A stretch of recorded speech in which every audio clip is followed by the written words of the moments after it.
Here's a sample of some of the better fish of the nearly 100 that Carlo Solo and I caught on the morning of the 18th. That pop-pop sound you hear is from the Milford Firearms Range a couple miles downriver from where we're fishing.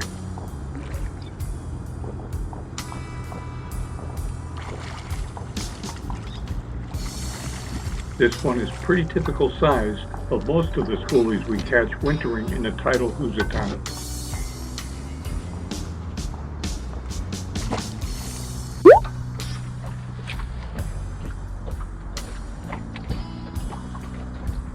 Sorry for the sun in your eyes here. The tide has turned to incoming and the Minn Kota on the bow will keep us pointed into the current when I'm on spot lock. Unfortunately, at this stage of the tide, that means the camera is pointed into the sun as well.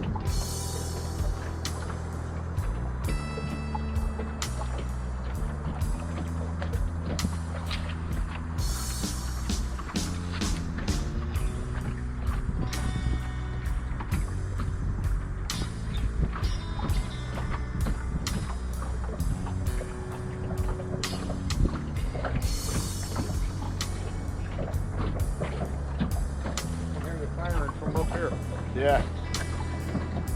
My favorite way to fish for these cold water stripers is to swim a soft plastic minnow imitation mounted on a jig head. I'll experiment with retrieve variations until I'm getting bit pretty frequently. The variables, other than lure size, color, and weight, are retrieve speed, depth, and triggering movements, which are mostly either twitches or pauses, or a combination of the two. So far this year, my best retrieves have been mid-depth to a foot or two off bottom, and slow and steady with a slight pause every couple turns with the reel hand. Sometimes I'll restart the lure after a pause with a twitch or two, but mostly I just go back to the slow, steady retrieve I interrupted with that pause.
Fighting long enough for me to chase it on the track.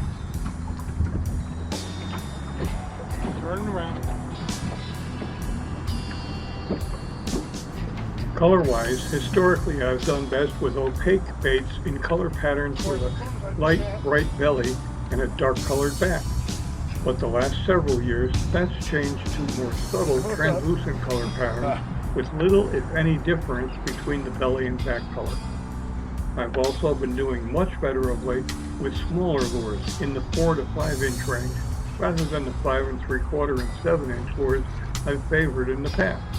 Naturally, those smaller offerings are presented on lighter jig heads, typically 1/4, 3/8, or a 1/2 ounce, as opposed to the 1/2 or 1 ounce heads that I prefer with those bigger baits. I've watched you cover and you watch it up there.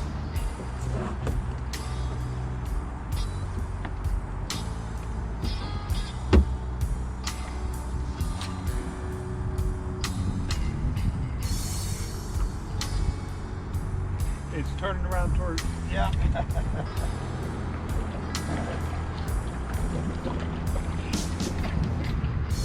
And now that I've re-engaged the spot locks, the boat will turn back into the current.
Wish I had more footage of this fish, but I neglected to reset the direction of the camera, so when the fish went towards the bank, all the action was out of view, and I didn't get any footage of the best fish of the day until the fish was in the boat.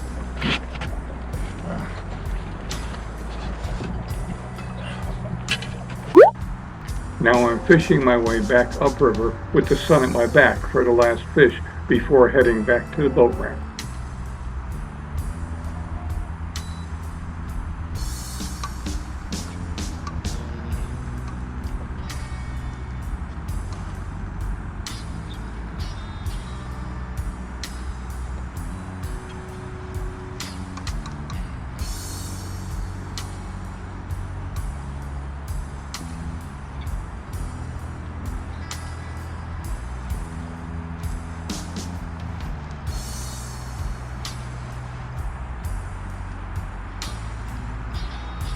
If the weather cooperates and we don't get too hard a freeze, with a little luck we'll be able to get out at least another time or two this year.